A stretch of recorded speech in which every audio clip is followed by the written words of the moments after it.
Alors Bonnel, bonjour, merci d'être là au Dialogue Franco-Russe. Vous êtes reporter de guerre, directrice de projets audiovisuels, photojournaliste, spécialiste des médias. Notre public du Dialogue Franco-Russe vous connaît très très bien. Nous nous sommes retrouvés à plusieurs reprises au Dialogue Franco-Russe et nous avons alerté notamment 3 fois sur la situation en Ukraine. Mais les médias ne s'intéressaient pas trop à ce sujet à l'époque et on dit en février 2022, les gens se réveillent en disant « la guerre a commencé ». Avant de passer au sujet de votre dernier film sur le Donbass, j'ai envie de vous demander, vu des attaques que vous recevez régulièrement depuis des mois, et nous ici au Dialogue Franco-Russe, malheureusement ce dernier temps, comment vous pouvez définir le climat médiatique dans lequel on évolue, puisqu'on est en plein dedans? On nous dit du matin au soir que la presse indépendante en Russie n'existe pas. Et depuis quelques temps, vu la situation du Dialogue Franco-Russe et vu notre activité, j'ai l'impression que des opinions divergentes ne soient pas le bienvenu en France non plus. Oui, alors c'est vrai qu'on peut constater qu'il y a des difficultés aujourd'hui à accepter les opinions divergentes. Je rebondis sur l'actualité du moment. Ça a trait au Covid. Moi, c'est un sujet que je n'ai pas traité pour une raison simple. Pendant le Covid, j'étais en déplacement dans le Haut-Karabakh et j'étais en montage de films, en tournage, etc. Et là, j'ai vu donc récemment que le docteur Perron a remporté son procès, etc., etc. Il est reçu actuellement dans certains médias où les journalistes expriment l'importance du dialogue contradictoire et à mes yeux, de ce que j'ai pu suivre vraiment avec beaucoup de distance de ce sujet lié au Covid, on se rend bien compte que lui a eu énormément de difficultés. Hein. C'est pas le seul. De ce que j'ai pu suivre, il n'était pas anti-vaccin, mais il exprimait simplement certains doutes. Donc au-delà de la guerre, au-delà de ce que vous pouvez vivre ou de ce que j'ai pu traverser, je pense qu'il y a un climat général qui s'est installé où aujourd'hui, exprimer des opinions divergentes, ça devient un peu plus compliqué. Oui, c'est une réalité. Moi, ce qui s'est passé, c'est assez étonnant parce que finalement, je ne me suis pas, et ça a étonné beaucoup de monde, considérée comme journaliste quand je partais, mais comme réalisatrice de films. C'est ce que j'ai toujours dit. Et d'ailleurs, c'est ce que j'ai enseigné pendant plus de 15 ans à mes étudiants. Réalisation de films, conception, écriture de projets. Donc, au-delà du journalisme et du traitement de l'actualité, on voit bien que c'est la place du réalisateur qui est un auteur finalement, qui aujourd'hui pose problème au sein de la société. De nombreux documentaires ont été réalisés, on peut citer ceux de Raymond Depardon, etc., sur les hôpitaux psychiatriques. Ça n'a jamais posé de point de vue. Qu'un réalisateur aujourd'hui filme la guerre, ça questionne et ça pose problème. Donc oui, la société a changé. Qu'on reprenne même les premiers sujets d'Albert Londres, c'était du documentaire, c'était une manière documentaire évidemment écrit, hein, chaque média à son époque, mais on avait là le regard d'un homme sur un sujet. On ne lui demandait pas de faire de l'actualité. Aujourd'hui, il y a un prix à son nom, il est encensé. Mais est-ce que les gens savent ce que faisait Albert Londres? Est-ce qu'ils l'ont lu? Parce que je peux vous dire que c'est très loin de ce qu'on voit dans les médias mainstream. Donc, c'est la place de différents acteurs qui a évolué. On le voit chez les médecins en sciences, on peut le voir dans les discours politiques. J'en suis navrée. Bon, moi, je ne fais pas de politique, je suis apolitique, je n'appartiens à aucun parti. Mais je vois bien qu'aujourd'hui, c'est très délicat au Parlement ou ailleurs, on ne rentrera pas dans les détails. Mais c'est également la place aujourd'hui de ceux qui pensent le réel. On encense Albert Londres. Mais aujourd'hui, essayer de s'approcher, de faire du documentaire, réaliser un film, eh bien, vous êtes attaqué. Or, moi, ce qui m'interroge le plus, c'est que pendant 15 ans, j'ai appliqué ce qu'on m'a appris à l'université, c'est-à-dire la pensée critique, récolter ses sources, penser à côté, penser différemment, essayer de comprendre différemment le monde, prendre un peu de hauteur. Il faut traiter l'actualité, mais moi, ce n'est pas mon travail. Moi, mon travail, c'est de faire des films et de regarder comment évoluent les individus sur une zone de guerre ou pas, qu'est-ce qu'ils ressentent et faire comprendre aux spectateurs le quotidien des civils en zone de guerre, les exactions qu'il y a pu avoir dans un camp et dans l'autre, etc., etc. Ça a été possible, on a eu des années formidables pour le cinéma documentaire. Aujourd'hui, on n'a plus le droit de faire du documentaire. Ça, c'est pertinent ce que vous dites. Vous avez fait donc différents films dans les zones de conflit, notamment le Haut-Karabakh, et j'ai l'impression qu'aujourd'hui on parle que de l'Ukraine, que du conflit en Ukraine, tandis qu'il y a plusieurs zones de conflit, notamment le Haut-Karabakh. Est-ce que l'opinion était est-ce qu'une opinion publique et médiatique était différente entre ces deux films, donc sur le Haut-Karabakh et sur le Donbass, et après le dernier Donbass, on va y revenir. Alors c'est très intéressant comme question. Je vais simplement y répondre avec une petite digression. Moi, ce que je remarque, c'est que on approche des mi-termes aux États-Unis. Est-ce que dans l'actualité, on nous en parle de ce qui se passe aux États-Unis, des enjeux, des propos, des réflexions reprises par les démocrates ou les républicains?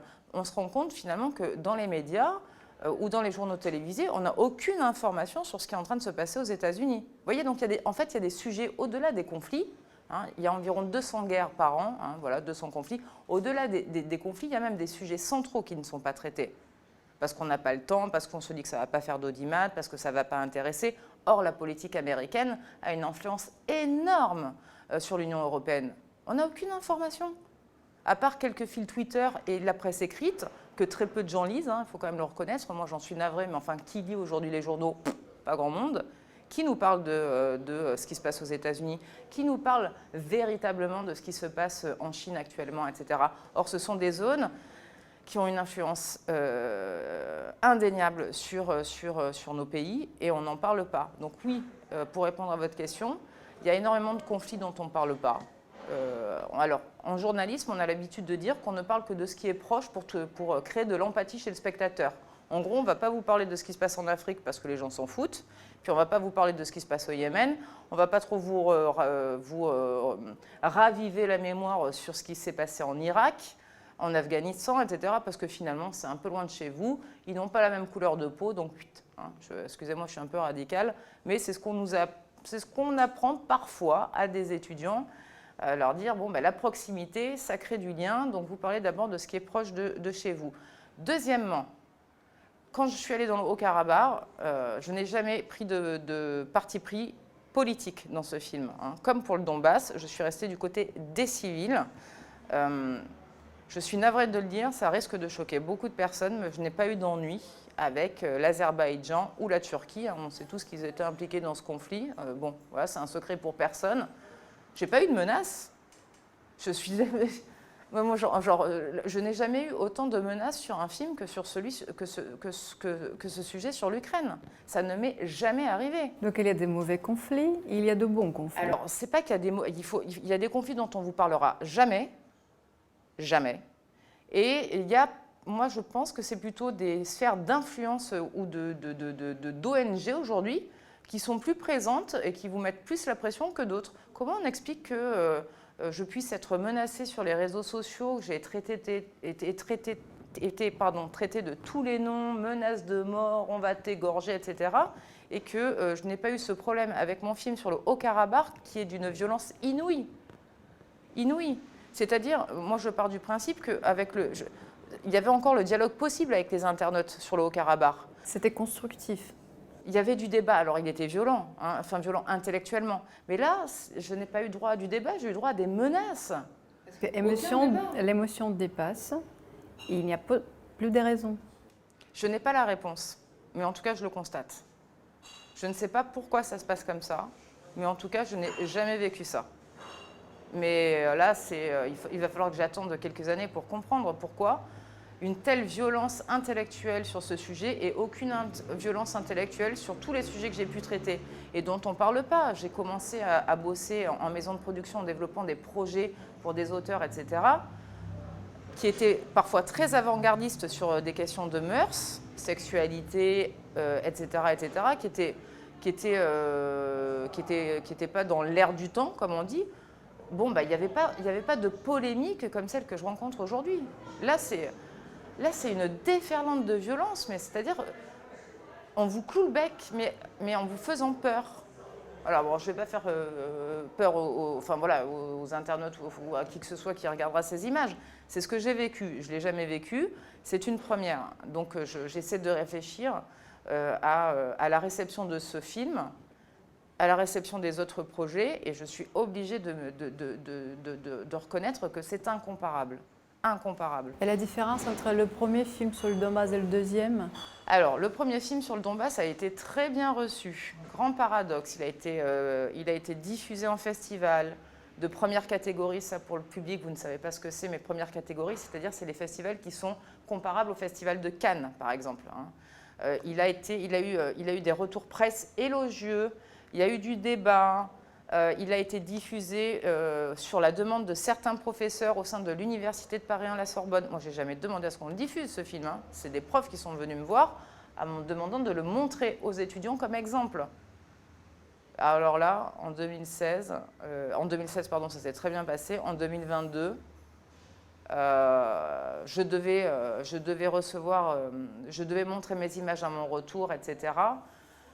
J'ai réussi à vendre des photos. Quand je suis arrivée, toutes les maisons de production qui étaient intéressées par le film avant mon départ et qui avaient vu évidemment Donbass 2016 n'ont pas donné suite. Je n'ai eu aucun rendez-vous. Heureusement qu'une certaine presse a été courageuse et m'a acheté des photos, sinon ça aurait été très compliqué. Mais ce qu'il faut rappeler aux internautes, et ça c'est très important, et pour une fois, il faut quand même notifier le courage de Libération. Ils ont fait un article sur Mirotvorets. J'en parlais depuis des années. Mirotvorets a été créé en 2014. C'est une plateforme qui recense les journalistes et des militaires, mais en gros des journalistes qui ont été sur place. Et à partir du moment où vous avez été d'un côté, vous ne pouvez plus passer de l'autre côté. C'est un problème que rencontre par exemple Lizron Boudoul ou son équipe. C'est-à-dire là, vous vous faites arrêter, voire pire. On ne rentrera pas dans les détails parce que ça peut être morbide. Quand les gens me disent « ouais, vous avez filmé qu'un côté » et que je leur dis « mais on ne peut pas aller de l'autre côté, c'est impossible ». D'ailleurs, je l'avais déjà demandé et je l'ai redemandé en 2022. Un, c'est impossible parce que vous risquez votre vie. Et de deux, moi, je n'avais même pas reçu les autorisations en 2022. Donc, il faut que les gens sachent ça. Lizron Boudoul, elle n'ira jamais côté Kiev. Et elle le dit elle-même dans son bouquin. Et d'ailleurs, elle était sur cette liste. Et Mirotvorets a fait l'objet d'un article sur Libération. Aujourd'hui, France Télévisions semble monter au créneau et s'attaquer à ce site. Mais depuis 2014, oui, les journalistes ont été inscrits sur cette liste et risquent leur vie. Donc non, vous ne pouvez pas aller filmer de l'autre côté comme ça en claquant du doigt. D'une part, il faudrait que les autorités acceptent, et c'est loin d'être le cas. Et d'autre part, vous avez quand même un site qui appelle à mettre la vie des gens en péril. Donc je veux dire, bon, à un moment donné, on n'est pas non plus téméraire. Partir sur une zone de guerre, c'est extrêmement dangereux. Voilà, risquer sa vie à tout prix, moi, je pense que c'est surhumain. Et donc là, je réponds aux attaques des internautes qui me disent « vous n'avez filmé qu'un côté ». Je vous le dis, vous ne pouvez pas filmer les deux côtés, c'est impossible. Il faut quand même le savoir. Et pour ceux qui auront besoin, vous allez sur Libération, vous tapez Mirotvorets et vous aurez toutes les informations. Effectivement, il y avait plusieurs politiques français qui ont été ajoutés sur cette liste. Ceux qui ont essayé de débattre d'une manière équilibrée. Je ne veux pas ajouter l'huile sur... Ils ont même mis Elon Musk. Ah, même Elon Musk. Bon, voilà. Donc c'est-à-dire voilà, toute opinion divergente ou toute opinion, si on n'est pas tout à fait d'accord avec Kiev, là, c'est tout de suite anti-démocratique et donc c'est anti-Ukraine, etc. Donc là, c'est une atteinte à la liberté d'expression, non? Enfin, je veux dire, oui, on vous empêche de parler. Vous avez une opinion divergente, vous avez une opinion contradictoire, vous essayez de prendre la hauteur sans prendre parti. Simplement, c'est des gens, à un moment donné, qui ont appelé au dialogue et à la paix. À la paix. Vous dire, écoutez, que cette guerre cesse, parce qu'une guerre, c'est une tragédie, c'est une boucherie, c'est terrible, la guerre. Donc moi, j'en veux encore à tous les va-t-en-guerre, parce que je sais bien qu'ils n'ont pas mis leurs pieds sur un terrain, ils ne savent pas ce que c'est de voir les gens mourir. Qu'est-ce que vous pensez de Bernard-Henri Lévy, justement? Rien. Je suis désolée de parler Je pense rien de Bernard-Henri Lévy. De cette Je pense qu'il devrait arrêter de séquence. poser comme un playboy, voilà, parce que ce n'est pas rendre hommage au journalisme que de se mettre en scène sur des zones de guerre pendant que des civils meurent sous les bombes ou que des gens sont estropiés Voilà ce que je pense. Vous avez poursuivi votre travail, vous avez fait le deuxième film sur le Donbass. On s'est vu après justement au Dialogue franco-russe, mais le film n'était pas encore sorti. Là, il est sorti. Vous pouvez dire à notre public où, j'imagine que ce n'est pas aux Champs-Élysées, au Gaumont qu'on peut voir ce film. Quelle était l'opinion publique, l'opinion de vos collègues journalistes? Et qu'est-ce que vous pensez vous-même de ce film? Et de peut-être, est-ce que vous gardez le lien avec les gens que vous avez filmés? On peut, voilà. Alors, oui, ça a été très compliqué, tellement compliqué que ça m'a donné une idée. Quand je suis rentrée, j'ai vu que personne ne comprenait rien à ce qui se passait en Ukraine. Et donc, j'ai décidé de donner la parole avec ma collaboratrice au général Vincent Desportes, mais également à monsieur Alain Juillet, à madame Galacteros, des personnes qui sont expertes dans leur domaine, qui connaissent parfaitement les enjeux géopolitiques et qui sont revenus, avant la sortie de ce film sur Internet, je vous expliquerai pourquoi, qui sont revenus sur tout ce qui était complexe dans cette zone et tous les enjeux géopolitiques liés au conflit depuis des années. Donc, avant de sortir Donbass 2022, je voulais que le public comprenne à travers la voix de gens qui sont inattaquables intellectuellement, inattaquables parce que c'est leur domaine d'expertise, et que quelqu'un remette en question les points de vue de M. Desportes ou de M. Juillet, je trouve que c'est quand même osé. Quand même osé. Donc, on a d'abord décidé d'informer le public sur ce qui se passe depuis 2014, les accords de Minsk, etc., et toute la complexité de la zone. Parce que finalement, le conflit n'a pas commencé le 24 février.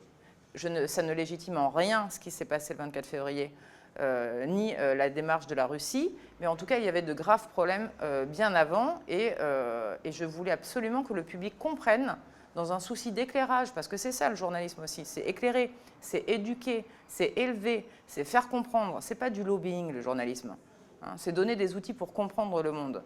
Donc, j'ai donné la parole à des experts qui ont été, déjà, je les remercie énormément parce qu'ils m'ont fait confiance. À cette époque-là, j'étais attaquée par de nombreux médias et accueillir la confiance de M. Desportes, de Mme Galacteros et de M. Juillet, ça a été pour moi un vrai secours intellectuel. Et eux, donc dans de courtes vidéos disponibles sur ma chaîne, ont expliqué comment on en est arrivé là. Ils n'ont pas légitimé le conflit, ils ont expliqué que tout était très compliqué et que pour comprendre, il fallait éclairer le passé et prendre un peu de distance. Ensuite, évidemment, eh bien, le film, comme je vous l'ai dit, on a eu beaucoup de difficultés à le faire puisque tous les producteurs qui étaient intéressés par le sujet eh bien, ont eu peur.